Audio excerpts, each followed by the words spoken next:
All right, from all the way back in November of 2017, when we were young and free and good looking, this was actually recorded at the very first Wild West Hackenfest. No kidding. Russ and I got invited to go there, and we decided to sit outside in the South Dakota winter and talk about encryption. It was a little crazy, but this is SDL number 38. Check it out. This is a Security Weekly production for security professionals by security professionals. Please visit securityweekly.com/subscribe to subscribe to all the shows on our network.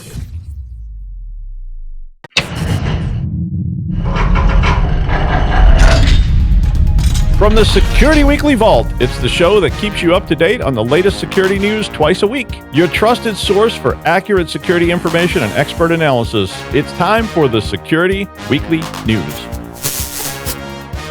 It's South Dakota, from the sunny shores of South Dakota, where the air temperature is like what, Russ? You look. It is a balmy. Oh yeah. 39. 30. No, 46 now. 46 now. So practically bikini weather. Yeah. Get his bikini out later. Oh, thanks. We're here at the Wild West Hackenfest at the Lodge in South Dakota, where they would not let us into the casino with our camera. I went in there and asked, but I just kept getting the runaround from different pit bosses and floor managers going, no, ask him, no, ask him, no, ask her over there, and maybe they'll talk to you. But we're here. Wild West Hackenfest starts tonight and goes through the weekend. Mm-hmm. So there's going to be a whole pile of people rolling in here later. We saw a horse trailer pull up a few minutes ago, so I guess they were bringing the horses. Yeah, there's a petting zoo, I guess. I heard either that or some kind of... Or maybe it's a heavy petting zoo, I don't know. A heavy petting zoo, a ritualistic animal slaughter. I don't know what they're doing, but something like that. Yeah. But Providence HackCon was on Saturday, and that went really well, and everybody had a good time. They did. Congressman Langevin was there with all his crew, and we had Jeff Mann was there. And in fact, Jeff Mann impressed me so much with his presentation on crypto that I got inspired to talk about crypto on this show, because I really want to talk about WEP and WPA and all those hacks and things that were going on, because I know you've been seeing a lot of stuff about that. So I thought we should talk about crypto a little bit and do an intro to it, and then maybe next show we can talk about what WPA and all those kind of things are and get into some of those cracks. Cool. Yeah. So we're sitting here on the veranda in balmy South Dakota shores, and I want to talk a little bit about ciphers first, because encryption starts with ciphers. So if you deal with ciphers at all, and this is always one of those sexy topics that people love to hear about in like the training classes that I used to teach, and everybody's always wanting to get around to, like how do you do these things and whatever. And a lot of ciphers are really just basic things. And the traditional ciphers came out of they always talk about Caesar ciphers. And so Caesar ciphers really just were letter substitution ciphers that everybody used to do with your Captain Midnight magic decoder ring. So you take a D and make that a Z, and you have some kind of pattern to that. And then in the traditional Caesar cipher was just shifting the letters 3. And at a time when 80% of the human race was illiterate, that was pretty effective. I mean, just the fact that you wrote it down, kept most people from knowing what it was. It was like magic scribbles on a parchment. You're like, burn him! And it's like, yes, burn him! It's a witch! But today, we see all sorts of things, and Jeff Mann was talking about Vigneri ciphers, and in fact, I learned that Jeff had invented the Whizzy wheel, which is a little metal wheel that Special Forces used to use to decrypt orders, I guess. I don't know exactly how all that stuff came in, but here comes Zeke in his giant truck. That was not a cipher. Yeah, but he's probably coming to pick up stuff from the horse trailer, but. Jeff was talking about Vigneri ciphers, and Vigneri ciphers are a more complex type of cipher where you had multiple alphabets that were being used based on like a sort of rotating grid scale. So you can go all the way from here to there to World War II to Enigma machines and things that use rotors and things like that to generate. Do you have any other ciphers that you know? Well, I mean, just the ones that were like in pop culture, like Dan Brown's. What was the name of that movie there? Oh, the Codex. Yeah, with the Codex. Yeah. So now they're selling them on Touch of Modern. They become $22,000 for a crypto Codex thing. Okay. Yeah. Spend I'm your all money set. wisely and get Yeah. a crypto codex Yeah. while the getting's good, because Yeah. I mean, at 22,000, they're going to be selling like Hotcakes, yeah. or whatever they sell here. Yeah. Fry bread. I ate fry bread yesterday, which is really good. That's one of my favorite things. Walleye, which I never had. Oh yeah. Well, Russ had walleye. No, I didn't, but I want to. Oh, he caught it. Yeah. Yeah. He's trying to get it cured. Okay. That's what happens. A couple of kinds of encryption to bring up straight up for you then. Our picture seems to have frozen, so I'm wondering if we've dropped. No, we'll just keep going. Okay. So symmetric encryption is one of the older and first things that I wanted to bring up.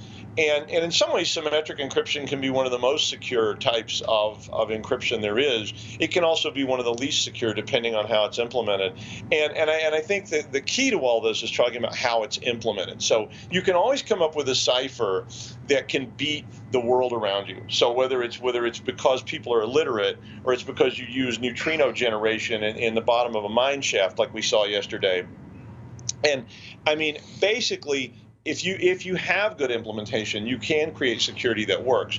And symmetric encryption means that both parties have the key. So it's on either end. And in some ways, that means it's a very secure scenario, because you don't exchange the keys, or you band that they use. That means that I give you the key. So I give Russ the secret key, and he takes off across the Wild West. And now whenever he receives an encrypted message, unless someone brute force breaks that message, and now we're back to implementation, it's going to be very difficult for anyone to acquire the key unless they force Russ to give it to them, or they have some way to get it. So memorized keys, memorized key strings. One of the oldest symmetric approaches was to use books. So you saw people saying each of us has a copy of the King James Bible. And if you know on a rotating basis where in the King James Bible we start the crypto every day, when he gets a message and says, okay, I know that started on 1 Samuel verse 9, chapter 21. I don't know what that Bible verse is. It probably says something really horrific, like beat them soundly around the head and shoulders with large sticks until they surrender, the holy hand grenade of Antioch. Yeah. But now symmetric encryption led you to what's called a one-time pad. And one-time pads are really considered sort of the ultimate type of encryption. And people were generating one-time pads for a long time. And because it was used only once and it was discarded, that rolling one-time pad was used in such a way that no one could really figure out what the key was. They didn't have enough time. And that led us to talk about disposable keys and being able to just change keys every day. Because if I give Russ a secret key and send him off to the Wild West, and we keep using that key over and over and over again, eventually someone's going to break it because they get enough instances of that message that they can break it. For instance, the Enigma. So Enigma was a World War II machine everybody's very familiar with. They've heard about it. It used rotors. It was very sophisticated. It was supposed to protect German, messages from being cracked, because it was very difficult. The Japanese had these things as well. There was one called Purple or something that the Japanese had. And, of course, all the Allied sides had tried to use crypto. And the way they finally broke this encryption was literally by using repetitive things that occurred. So the phrase Heil Hitler was used in every order that the Germans issued. And once somebody realized that, and this was covered in the movie The Imagination Game, which was about Turing, who was one of the groups of people that was breaking it. He gets a lot of credit for it. The Poles had people working on it, and they broke Enigma as well. So there was a lot of stuff like that going on. But those kind of symmetric encryption ciphers were what were primarily used back in say World War II. And you have any? No, what was another one? A Code Talker? Was that a movie that was based on? Well, Code Talkers is about Navajo. The Allies used speakers of the Navajo language because the Navajo language wasn't written down and very few people knew it. Yeah. And so cracking encryption. I mean, it was a kind of pseudo encryption, but because no one could speak the language, it was very effective. And the Code Talkers just and they would read Navajo, and because there was no written, it was very difficult, as you might guess, for somebody to learn Navajo because it's not written down, and they probably didn't have a lot of access to Navajo people, and there weren't that many people who did it. But so all this led us to asymmetric encryption, and asymmetric encryption is not, by sort of its nature, as secure as symmetric encryption. And there are other limitations of it as well, but it's what is used everywhere, and there's nothing wrong with it. Don't get me wrong, I'm not saying that at all. But asymmetric encryption is a situation where we have a public key that's used to encrypt and a private key that decrypts. So these are called trapdoor algorithms. So when they first started developing this stuff, essentially what was happening was I can use a public key that I give to everyone. So I can just take my public key and hand it out to anyone and everyone. And theoretically, anyway, only that private key can decrypt that trapdoor algorithm. So the string that comes out of public key encryption is encryptable by my private key, which I should give to no one. So once again, it's just as secure as symmetric encryption, or more so. The problems emerge in the implementation. So usually when you hear people say that crypto is getting compromised, it's often been based on the implementation rather than the crypto itself, because these trapdoor algorithms are pretty robust. And so if I'm using some of the ones that you see out there in the wild, every time you use a website, it has HTTPS on it, you're using asymmetric encryption. That's used for every bit of that.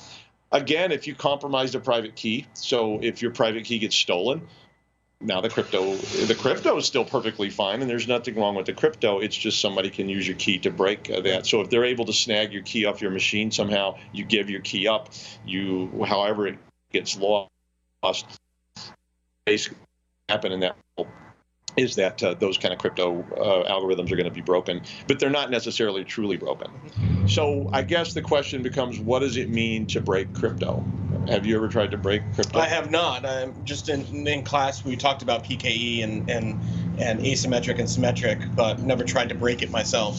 Well, I mean, typically the way that they break crypto was just using math. I mean, they were literally just doing numerical analysis of what was out there. So if you read about what Turing and these guys were doing, they were trying to come up with more effective mathematical algorithms, but the computers that they were building were really just doing these computations for them quicker so that people could try to analyze where do commonalities occur. And so if you're trying to break German encryption, you're looking for tendencies in the German language, which might give you an edge on essentially guessing what the crypto is. Because if you can guess a key, you could put that key in and boom, all of a sudden you see it start to break.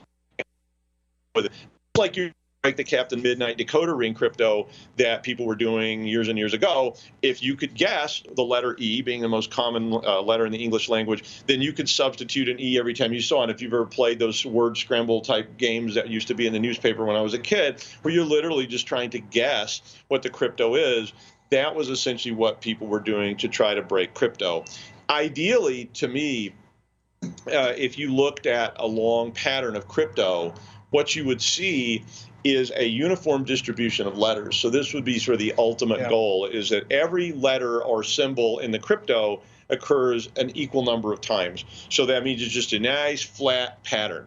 So now there's it would be difficult to achieve that, but you could. Yeah. And the closer you get to that kind of a crypto, the more difficult it's going to be for someone to guess it from the frequency distribution of the symbols. Add symbol sets to it. So now I don't just use 26 alphabet numbers. Add symbols, add emojis, and all of a sudden you have all these endless substitutions. And the more that you do that and the more you churn it, the smoother and more consistent that crypto pattern gets, and the less clues someone has as to how crypto might actually work if you tried to put it in practice in the wild. And Jeff was talking about at the Providence HackCon how they were using multiple alphabets to normalize the distribution of occurrences of letters. So what did he say? A five alphabet encryption was yielded just enough of normalization so you couldn't see that E was occurring or frequency of the letter T, but it got super complex and they add noise to. I mean, if you're really doing cryptos for enciphering messages or whatever, you really start using fillers. You start using all kinds of buffering and things like that can be added to the crypto, so that what happens next is that really difficult or to look at the cryptos, but computers can jump in there and then try every possible substitution. So this gets back to what is called brute forcing.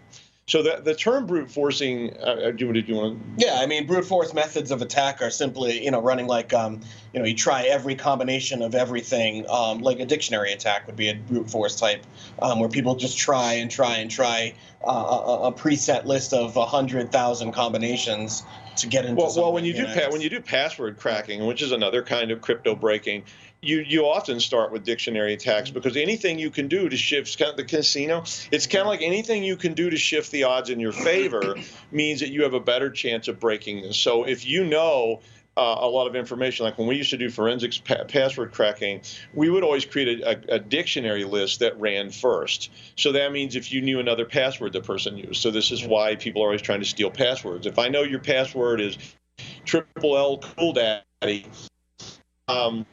I put that at the top of my password list because you used that password on your email account, and now maybe that's the one you used on your server account. If I know that your birth date and your daughter's birth date and your home address and your social security number and your dog's name, all those things I can add. Plus, I can just take the Oxford Unabridged English Dictionary and dump it in there just in case you were stupid enough to use a dictionary word as a password. But today's cracking algorithm are smart enough even to switch over and use LEET.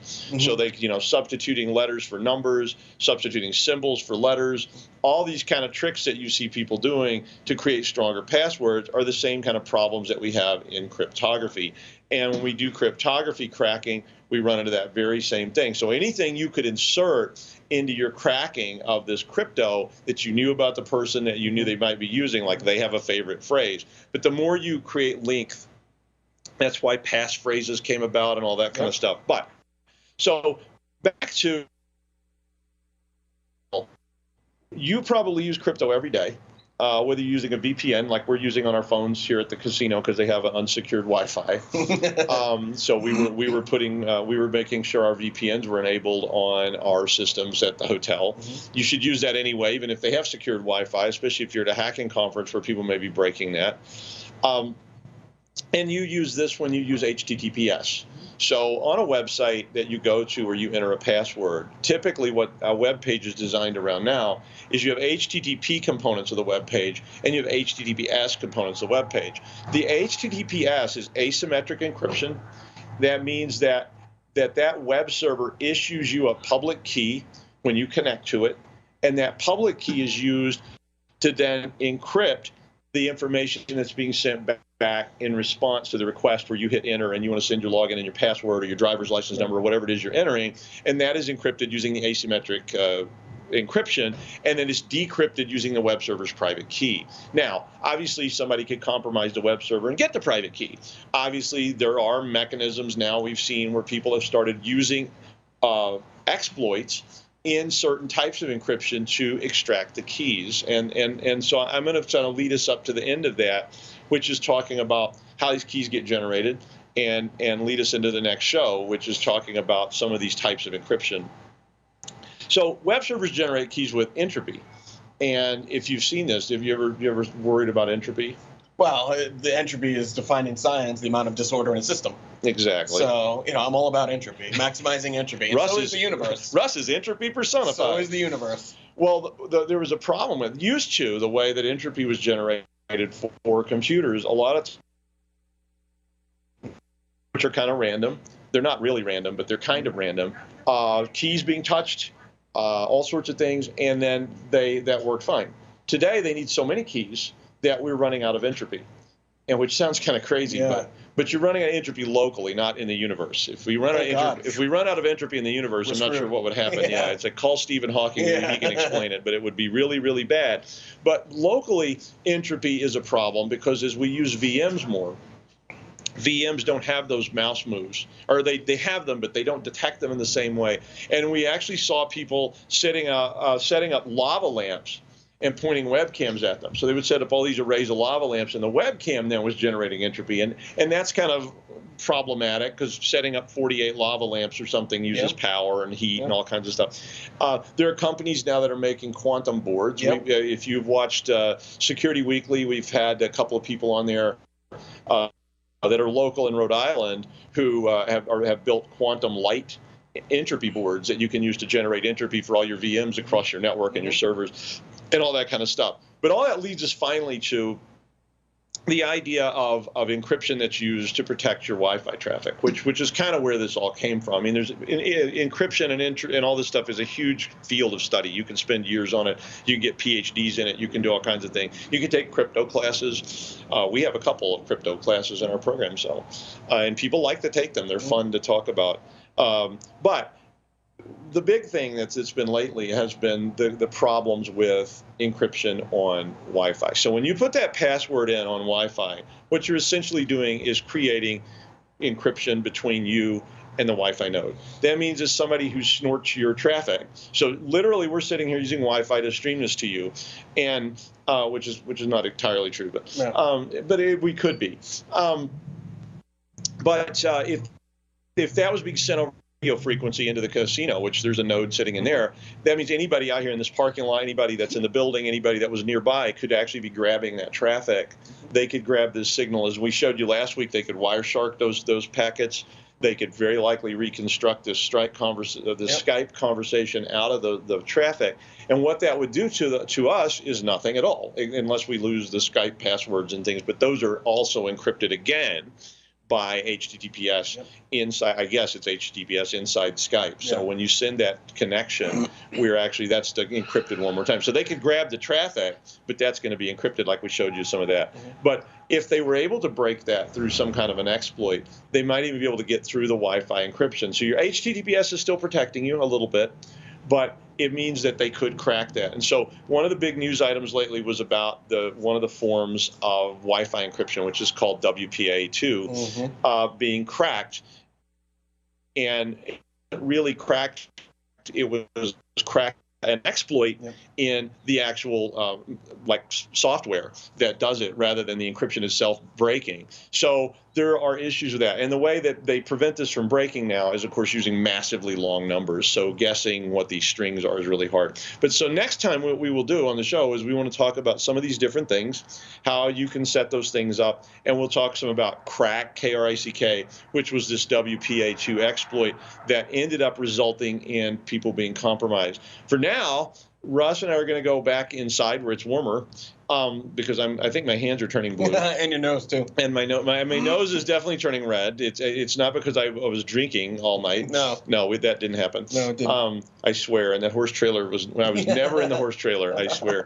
But because it's about 40 degrees out here and the wind is blowing really strong, we are going to go back inside, and we will leave you with that. But if you are at the Wild West Hacking Fest, by our table there, come by us and have some fun. They got lots of training starting in the morning. Registrations this evening at, I think starting at 4, they're going to have some registration, I think, and then that's for the training registration. And the conference starts on Friday. So you have 2 days. They're going to have a Halloween party where if you're going to, I think the best John Strand costume was going to win a prize or something like that. It's Friday night. So we're going to the leather store this afternoon to get leather outfits that have cutouts in strategically placed locations, which I will not say here, but everybody knows what I'm talking about. He says that now. But in the meantime, we're going to head back over to the horse trailer and just see what's happening there. I hope you get to come to Wild West Hacking Fest, and you're going to be here in South Dakota, because it's going to be 18 degrees high on Thursday with a snowstorm, so it ought to be quite interesting. Russ, if we can stand it. I don't know if anybody's going to go out in the 40 mile an hour winds with the minus 50 wind chill to fly the drone down the valley in the snow, but I'll do it. It'll never come back, and Russ is going to lose his expensive drone. Thanks for watching SDL from South Dakota. We'll see you back in the studio next week. Bye.